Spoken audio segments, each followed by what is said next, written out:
Jadi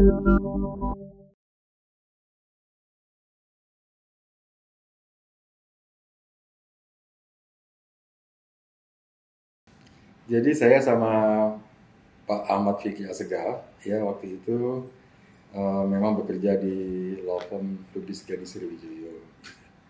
Nah kemudian akhirnya karena beberapa hal saya dengan Pak Fikri memutuskan untuk keluar dan mendirikan kantor pengacara sendiri berdua dengan Pak Ahmad Fikri.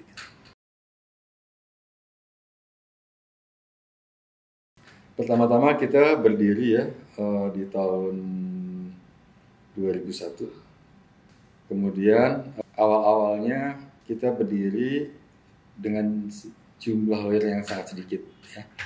Nah, pertama saya dengan Pak Fikri ya. Kemudian kita cari kantor gitu ya. Kemudian cari dapat kantor di Menara Raja Wali waktu itu. Kemudian kita berdua juga melengkapi perlengkapan kantor, gitu ya. Jadi ada beberapa hal yang kita pelajari dari kantor pengacara yang lama, Lubis Gadis Sriwijaya. Bagaimanapun terima kasih ya kepada Mas Arief, Bang Timbul, Mas Kiki Gani ya. Bahwa di situ kita mendapatkan banyak pengalaman ya. Di samping ilmu pengetahuan hukum, di samping integritas gitu ya, sebagai suatu kantor pengacara LGS bisa berdiri dengan tetap menjaga integritasnya gitu ya, jadi nggak ada suap menyuap di sana, jadi kita benar-benar fokus taat terhadap aturan hukum, LGS bisa berkembang. Nah, hal yang lain adalah yang agak menarik bahwa LGS adalah salah satu kantor pengacara yang mungkin pertama-tama memanfaatkan teknologi. Ya. Jadi waktu itu di LGS kita sudah sistemnya pakai email, gitu ya. Jadi yang mungkin di tahun 2000 itu kemudian yang lain pada belum, gitu ya. Jadi kita punya LGS punya server sendiri. Gitu ya, dokumentasinya dia banyak yang di digital gitu ya, komunikasinya sudah antar itu sudah ada email, kemudian dulu ada yang namanya aplikasi yang buat komunikasi chatting antara sama lawyer gitu ya, jadi begitu komputer itu nyala maka ketahuan dia sedang di depan komputer apa enggak gitu ya. Nah intranet sudah jalan gitu ya. Nah itu yang kemudian kita coba terapkan juga di AHP, gitu ya, kita di AHP. Nah hal yang lain adalah begitu awal-awal pertama kali kita berdiri, ada beberapa lawyer yang kita rekrut, begitu ya. Kebetulan sih 2 diantaranya itu dari LGS juga, gitu ya.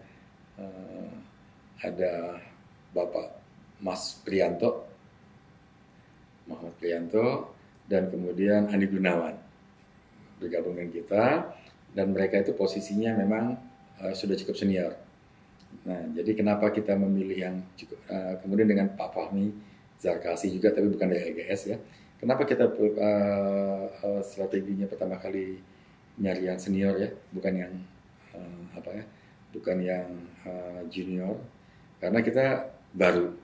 Nah, jadi proses untuk melakukan pekerjaan itu semuanya udah tahu, jadi nggak pernah tidak ada proses pembelajaran lagi, karena mereka yang bergabung awal-awal ini memang sudah cukup matang sebagai lawyer ya, jadi tinggal kita nyari pekerjaan. Jadi ada 3 senior waktu itu, Prianto, Andi Gunawan, sama Fahmi Zarkasi, kemudian kita cari mid level sama juniornya.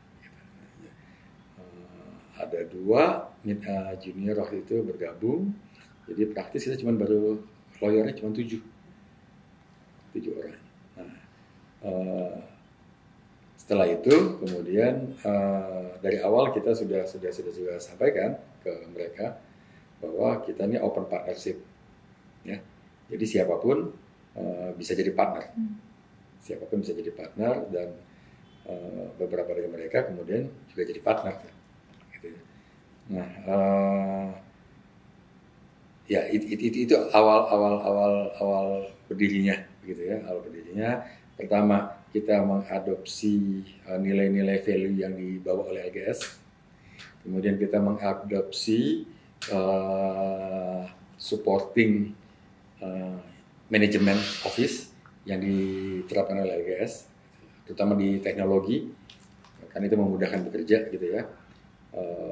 Kemudian kita membuat strategi seluruhnya kita kuatkan dulu di level yang lebih senior, supaya nanti pada saat mulai pekerjaan jadi lebih mudah untuk mencari klien. Gitu. Baru kemudian kita lengkapi dengan junior-juniornya. Kira-kira begitu.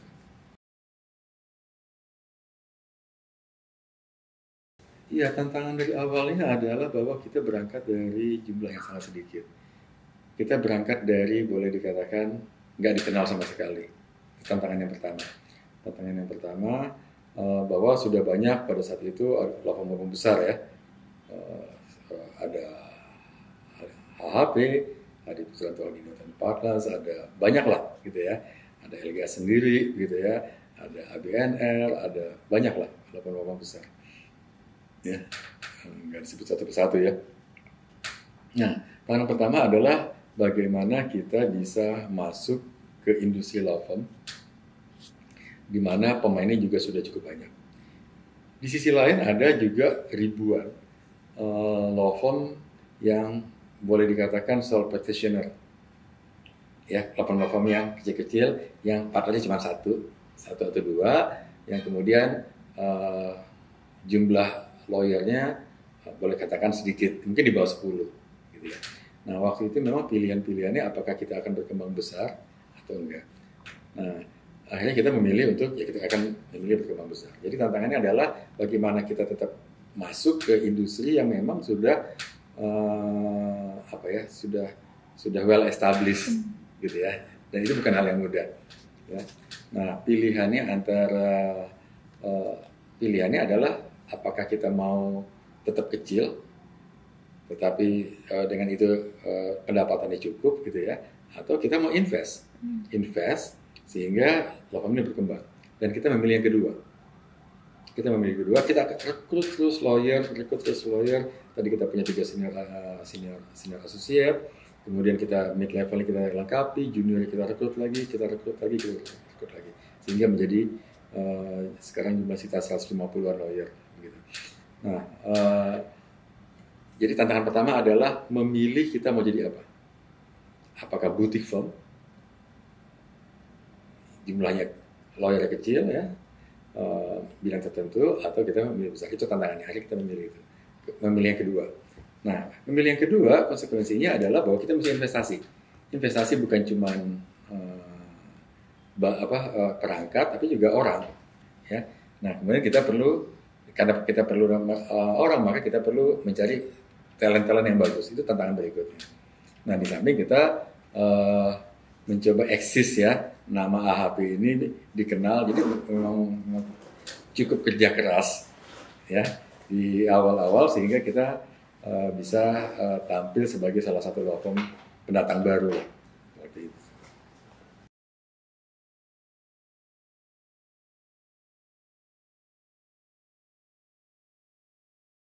Pertama, bahwa mesin dari law firm itu adalah orang. Itu yang patut kita sadari sama-sama, ya. Jadi mesinnya bukannya mesin yang terbuat dari besi, tapi mesin yang terbuat dari daging, tulang, darah, gitu ya, orang. Karena itu untuk supaya bisa merunning law firm ini, maka mesinnya perlu bagus. Karena itu seleksi terhadap orang itu jadi penting. Yang pertama. Nah, apa yang dilihat dari orang? Yang dilihat dari orang salah satunya adalah kemampuan dia untuk sebagai lawyer. Ya, itu kita coba seleksi cukup ketat, gitu ya. Karena bisa aja orang pintar tapi nggak punya passion. Tapi ada juga orang punya passion tapi nggak cukup pintar, gitu ya. Jadi dia mesti punya passion dan dia cukup pintar. Karena kalau nggak punya passion, akan bertahan nggak akan lama. Tidak akan bertahan lama. Nah, yang lain adalah integritas. Nah, sejak awal kita mengalami tantangan macam-macam ya mengenai masalah integritas. Ada yang pernah bahkan ada suatu perusahaan besar BUMN, nggak perlu saya sebut nama, gitu ya, ngasih kita kerjaan dan minta kickback di awal-awal. Oke, AHP dikasih, cuma kickback buat saya mana? Di situ kita bilang nggak ada. Padahal waktu itu kita lagi butuh kerjaan. Bahkan di awal-awal gitu, kita lagi butuh kerjaan, nggak ada. Kalau mau ya kita bisa kasih diskon. Cuman kita nggak mau kasih ke kickback gitu ya. Ya. Tantangan berikutnya adalah bahwa bagaimana cara untuk menang suatu kasus di pengadilan tanpa nyuap. Pernah satu kejadian, ya kita tuh sudah sampai ke tahap kesimpulan, ditunda-tunda karena panitianya ngehubungin kita dan bilang bahwa ditunggu sama hakimnya. Terus terang saya sampaikan aja, dia bilang nggak ada, putusin aja. Putuskan aja. Dan itu sampai ditunda-tunda tuh putusannya sampai 3 bulan, 4 bulan, hanya nggak ada. Nah, kemudian ya saya sampaikan nggak, ya udah. Nah, ada hal yang lain, misalnya kita diminta untuk melakukan membuat suatu structure advice yang bisa mendukung rencana mereka. Kalau nggak bisa, kita bilang nggak bisa. Bisa, tapi harus dilakukan seperti ini. Ada prasyaratnya. Ini perlu dirubah, ini apa segala macam. Kalau ini nggak dilakukan, ya nggak bisa. Ya, dan itu jadi bahkan sampai detik ini pun itu sering terjadi. Kita bilang nggak bisa. Gitu. Ini melanggar hukum. Untuk itu kita mencoba mencari jalan sehingga sesuatu transaksi, suatu project bisa berjalan gitu ya. Tetapi jangan sampai melawan hukum, gitu ya. Nah, beberapa kali kita klien bukan oknumnya gitu ya, nggak happy dengan posisi kita. Teman ya apa boleh buat, kita harus ambil posisi seperti itu. Gitu. Nah, jadi makin lama akhirnya AHP itu dikenal. Mudah-mudahan ya sebagai law firm yang punya integritas, nggak ada kickback, nggak ada suap menyuap, dan kemudian seluruh peraturan kita ikutin, azas prudensialitasnya kita pegang gitu loh.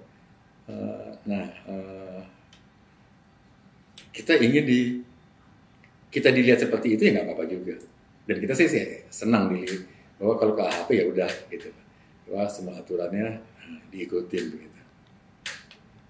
Bukan berarti kita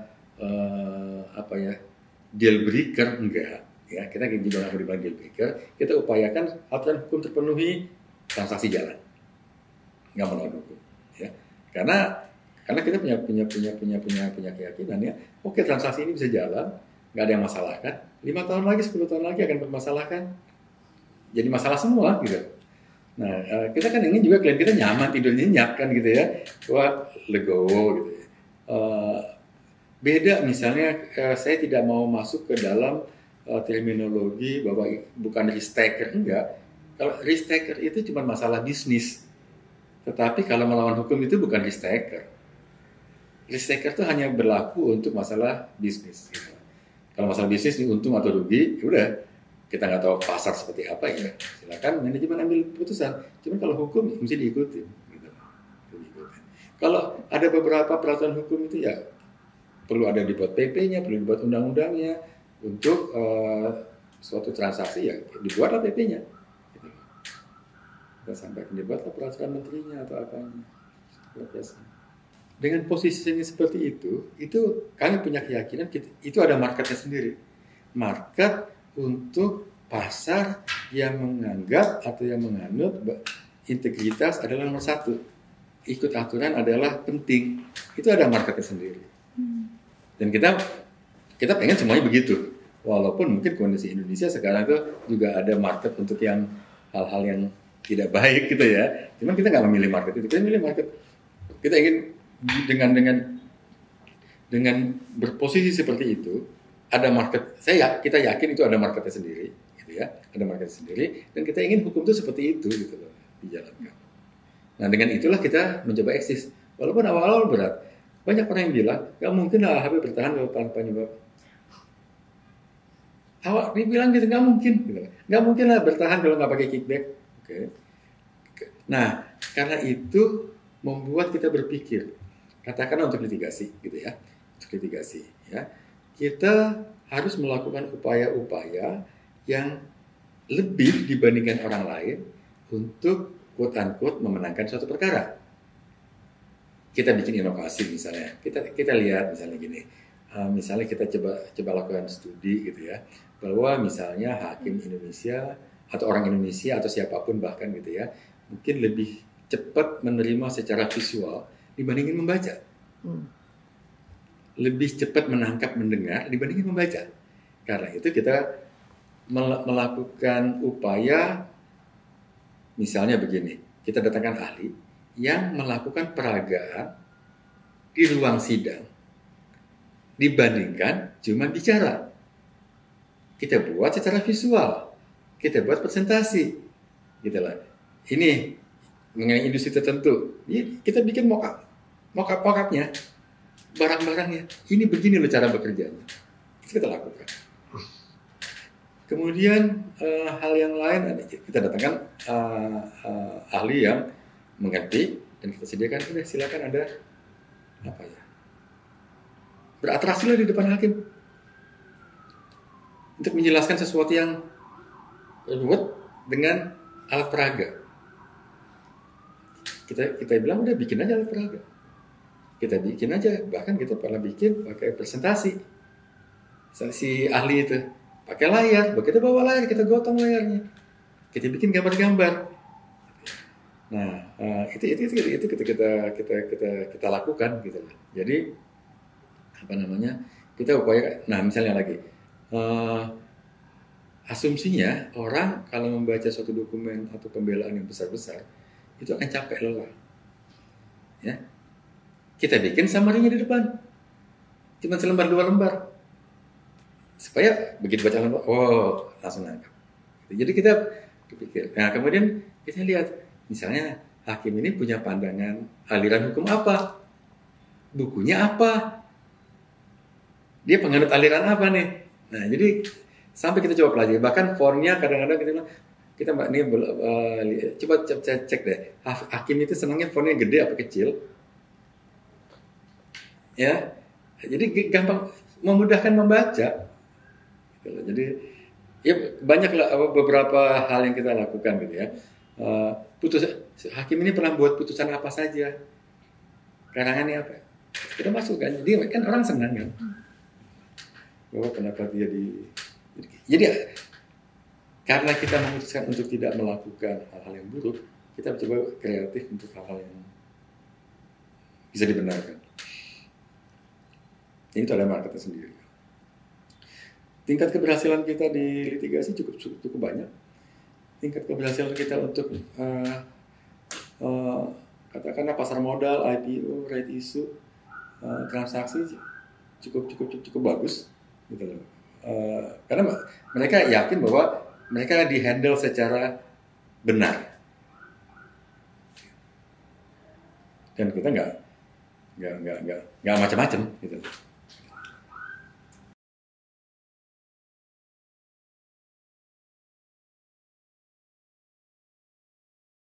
Sebenarnya pertama selain manajemen law firm ya, yang pertama yang perlu dilakukan bukan oleh lawyer saja tapi oleh semua orang ya, jangan melakukan perbuatan yang aneh-aneh, menyuap ya, karena kalau menyuap nggak perlu sekolah. Ngapain sekolah 4 tahun cuma untuk bisa nyuap? Kita bergaul aja sama teman-teman ya, bina hubungan, suap, selesai, nggak perlu mikir, nggak perlu sekolah. Nah, jadi pada saat Anda melakukan itu berarti Anda mengingkari atau mengingkari anugerah otak yang diberikan kepada Anda. Ya. Nah, jadi nggak perlu jadi sarjana hukum kalau buat nyuap. Ya, itu yang pertama, itu yang paling mendasar. Nah, kemudian bahwa untuk suatu law firm, ingat mesinnya orang. Ingat mesinnya law firm itu orang. Bukannya kursi, bukannya meja, bukannya bahkan office space itu bukan hal yang penting. WFH membuktikan office space itu nggak jadi nggak penting. Orang. Nah, jadi pada saat kita sudah punya prinsip gak mau nyuap, gak mau apa, gak mau kibai segala macam, kita mesti cari orang, anak buah kita yang punya value yang sama. Kalau nggak lelah kita lelah untuk menjaga integritasnya dia, ngajarin dia terhadap value yang sama. Jadi mesti ada value yang sama. Kalau pinter nggak pinter itu bisa dididik, ya. Tetapi kalau yang masalah integritas itu ya agak panjang didiknya ya itu juga bukan ya kita seleksi lah. Nah, begitu orang sudah lulus S1 ya harusnya kemampuannya dianggap sama. Nah, tinggal kita didik sesuai dengan kebutuhan kita ya. Ada yang suka litigasi, ada yang suka itu. Nah, jadi pertama rekrut orang. Nah, setelah rekrut orang, yang paling penting yang lain adalah bahwa orang itu juga punya keinginan. Orang itu, setiap orang yang bekerja pasti punya keinginan untuk berkembang. Nah, kemungkinan dia berkembang ini jangan dihambat. Ya, jadi pertama rekrut orang, kedua orang punya keinginan berkembang. Keinginan berkembang ini jangan dihambat. Jadi harusnya sebagai partner atau sebagai atasan kita harusnya senang anak buah kita lebih pintar daripada kita. Jangan dibunuh ini orang. Kalau dibunuh atau ditekan, dia akan mencelit keluar. Harusnya kita harus bisa bangga kalau anak buah kita lebih pintar daripada kita. Kalau anak buah lebih pintar daripada kita, mereka bekerja untuk kita. Bahagia kan kita? Integritasnya bagus, kapasitasnya bagus, daya tahannya bagus, biasanya ada, udah. Dia bisa melakukan pekerjaannya sendiri. Nggak perlu kita bimbing lagi. Apa yang kita lakukan lagi? Jaga lagi yang di bawah dia. Kita cari marketing, cari klien apa, dan kemudian cari lagi di bawah dia. Yang ini yang sudah jadi, ya udah lepas aja. Mereka bisa bekerja sendiri, kita sudah yakin gitu ya. Nah, jadi adalah bagaimana untuk bangun law firm ya, bagaimana memenuhi ekspektasi dari para karyawan, daripada lawyer. Tentunya nggak semuanya ya, kita bisa penuhi itu, tapi semaksimal mungkin ekspektasinya. Pada saat ekspektasi nggak ketemu, mereka akan keluar. Nah, kemudian yang lain adalah, dan ini klasik manajemen, ya, membangun mimpi bersama. Ekspektasi cari yang bagus, integritas kapasitas, kemudian memenuhi ekspektasi dia. Yang lain adalah membangun mimpi bersama. Mimpi saya sama nggak dengan mimpinya Anda? Nah, kesadaran untuk membangun mimpi bersama ini yang perlu selalu ditumbuhkan. Jadi jangan sampai mimpinya beda. Yang satu mimpinya ingin jadi pengacara yang kayak itu, gitu ya, tanpa perlu menyebut gitu ya. Ya, itu bukan mimpi kita, bro. Mimpi kita begini. Nah, mimpi bersama ini yang perlu oke, ini mimpi kita bersama. Kita pengen seperti apa? Jadi kalau dimenjangkan tujuan bersama, visi yang sama. Nah, visi yang sama itu kemudian dibangun, gitu ya. Nah, yang lain adalah bahwa setelah itu jalan, kebutuhannya, dan kita akhirnya kembali ke manajemen, bersikap adil, nggak ada anak emas, merit system, nggak ada kalau yang bagus naik, kalau yang nggak bagus ya mohon maaf, Anda mesti lebih bagus lagi, begitu loh. Jadi kita bersikap adil, dan kemudian yang lain adalah kalau ada yang keluar dari law firm dengan segala macam alasannya, bahwa itu adalah aset. Jadi dengan karyawan yang sudah keluar, lawyer yang sudah keluar kemana, kerja di in-house, kerja di mana, itu jangan dimusuhin. Orang keluar tuh, jadi jangan menganggap orang yang keluar dari law firm itu menjadi musuh. Dia punya alasan masing-masing, alasan pribadi, alasan keluarga, alasan passion, alasan macam-macam. Dan kita nggak bisa intervensi terhadap alasan dia. Sadarlah gitu. Kita nggak bisa intervensi terhadap alasan dia. Kita bisa diskusi, tetapi kalau dia sudah ambil, gue mau jadi jaksa, ya nggak apa-apa. Nggak ada yang salah dengan itu. Oke? kita tetap bina hubungan untuk segala macam. Nah, jadi dan kemudian ya suasana itu perlu diciptakan, suasana bekerja yang baik. Karena itu berkali-kali kita redesign lagi kantor, mana yang lebih menyenangkan, redesign lagi, memudahkan mereka bekerja. Sekarang sejak bertahun-tahun yang lalu kita nggak menyediakan mereka desktop, bahkan laptop. Buat apa Anda boleh bekerja di rumah? Sebelum BFA loh, nggak ada yang punya desktop sama sekali. Kecuali yang mesti staff admin yang mesti datang, staff administrasi yang mesti datang. Mereka sejak awal sudah kasih. Jadi begitu BFA datang, boom, ya udah, kita nggak kelabahkan. Nggak tahu ya. Kita dulu berpikir untuk non-dedicated working space, gitu ya. Mereka bisa kerja di taman, bisa kerja apa, kita bikin intranet, kita bikin wifi, mereka boleh bekerja di mana aja, gitu. Dan mereka sebagian gini dulu, jadi kita mencoba melihat gejala-gejala. Katakanlah jam 3, jam 4, tiba-tiba luar pada hilang, ngapain kerjanya di kafe, ini coffee shop. Ada menyebut nama ya, mungkin di tempat-tempat ngopi gitu ya. Wih, gila, banyak banget ya anak-anak di sini. Iya bang, lebih nyaman kerja di sini. Ya sudahlah. Suasana itu yang kemudian kita coba adopt sehingga kita ciptakan sendiri. Daripada mereka keluar, mendingan kita sediakan. Kita sediakan barista, kita sediakan mesin kopi. Anda ngopi bebas, silakan. Kita pindah, kemudian kita sediakan semacam sky garden open air buat mereka bekerja. Daripada open air di tempat lain, mendingan open air di sini, ruang terbuka ya. Nah, mereka pengen apa?